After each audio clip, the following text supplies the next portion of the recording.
Give it up for Doug Giles, please.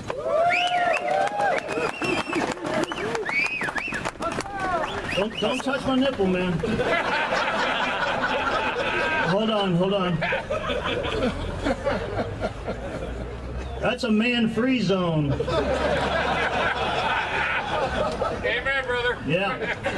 Hey, by the way, if there's anybody in the media that are listening right now, the Second Amendment is not about us or our founders putting the bam to Bambi, okay? Our founders were not worried about losing their right to hunt ducks, even though we should be, because you're not even a squirrel turd if you think that the left doesn't want to ban hunting guns and us hunting.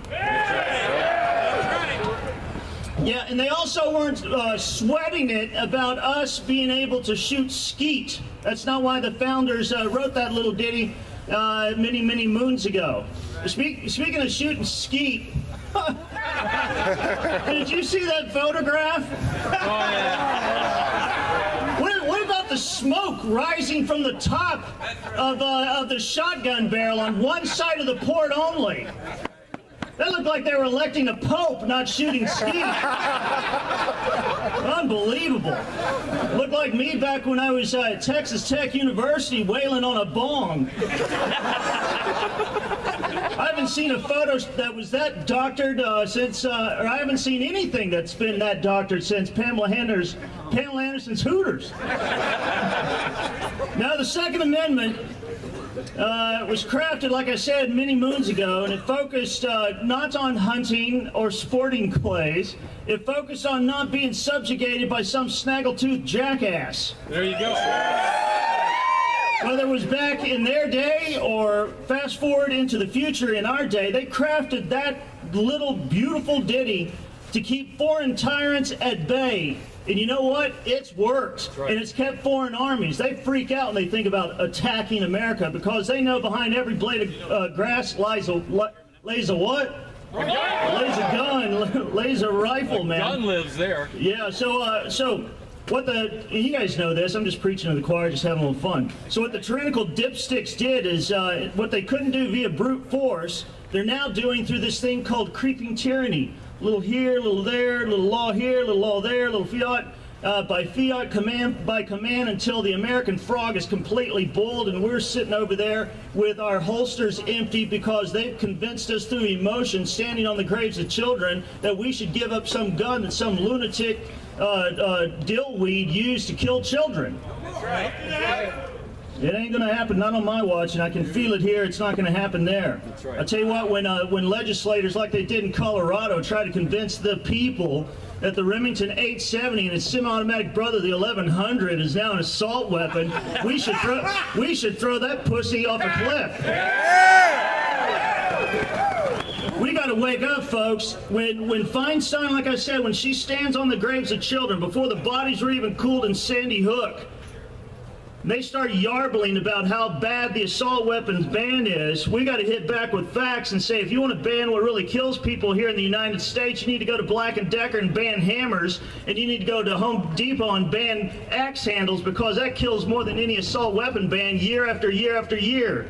Or any assault weapon, rather. Yeah. Y'all understand what I mean, right? Yeah. Hey, by the way, in regards to the assault weapon ban, again, this is for the press. Check this out.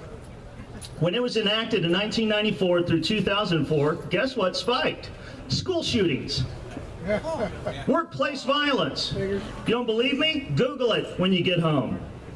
And we're talking about banning stuff, and the left is trying to do a gun grab. I'm all about banning high-capacity things. But here's what I want to ban. I want to ban high-capacity idiots, not high-capacity magazine.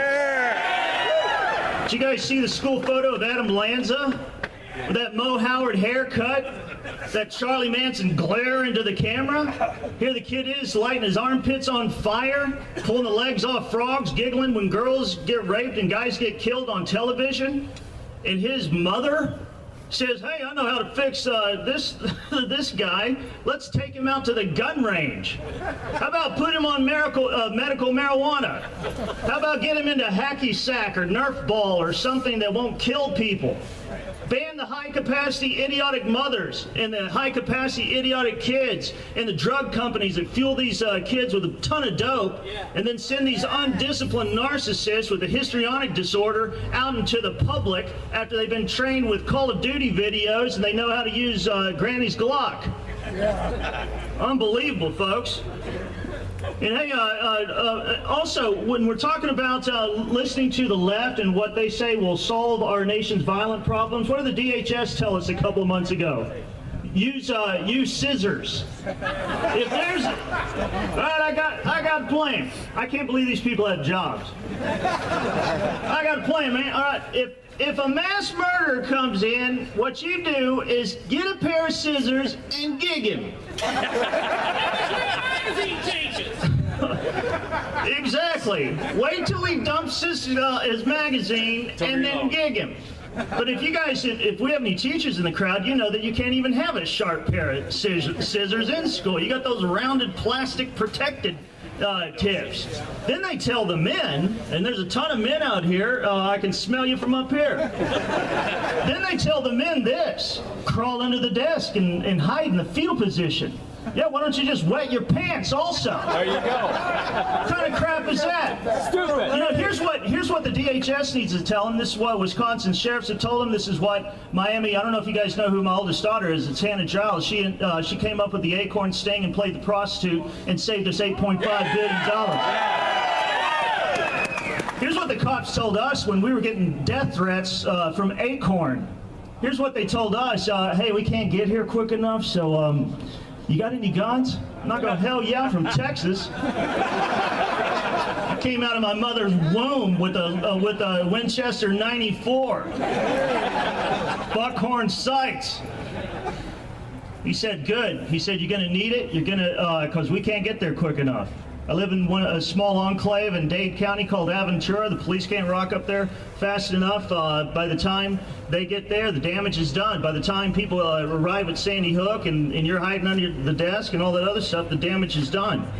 The average response time for police, and I love the police, but they can come and descend in Black Hawk helicopters driving Vipers with ninja capabilities. And by the time they get there, it's time for the body bags, and it's time to draw chalk outlines. But you know what? The average response time of my Airlight 357 Smith & Wesson is 1,200 feet per second, and I double tap center mass that jackass, and it's over. Now, I shall finish with this. 2,000 years ago, there's this guy named Jesus. Y'all ever heard of him? Yeah. Before he was nailed to the cross and then resurrected, which really screwed things up for El Diablo, the ACLU, and Rosie O'Donnell. Jesus pulled his boys aside, and they looked pretty much like you guys, rough, cussing fishermen. And he told them this. He said, you know what? I'm about to leave now, and it's going to get rough for you guys. So here's what you got to do. You got to sell your jacket and get a sword. Now, granted, it wasn't a Sig Sauer, but they didn't have that kind of apparatus in that day. It wasn't an AR-15, but it was a lethal weapon. It was not a QVC decorative claymore to commemorate the time where he and the 12 best friends that anyone could have shared together over the last 3 years. Jesus told them to get a 12 to 18-inch dagger in order not to cut bagels and spread cream cheese. He didn't tell them to get a bag of sand and blow it into an intruder's eyes. He says, get a dagger, get a 12 to 18-inch dagger that was used for killing animals and tapping lungs in people that had bad intentions for his disciples and buddies. So, ladies and gents, when politicians, movie stars, and anti-Second Amendment activists try to get us to lay down our arms, give up our guns, and rely upon them for self-defense, say, you know, I would, it sounds all great and everything, but I can't because Jesus commanded me to carry a deadly weapon. Now, he told his boys in the first century a sword, but in our modern day context, I'm thinking a Remington 870, get a Remington 700 and 308, and maybe a Ruger Smith & Wesson 38 wheel gun, and you're pretty much stacked for the Armageddon special. That's right. God bless America! Woo! Oh, go to ClashDaily.com, damn it. Already did.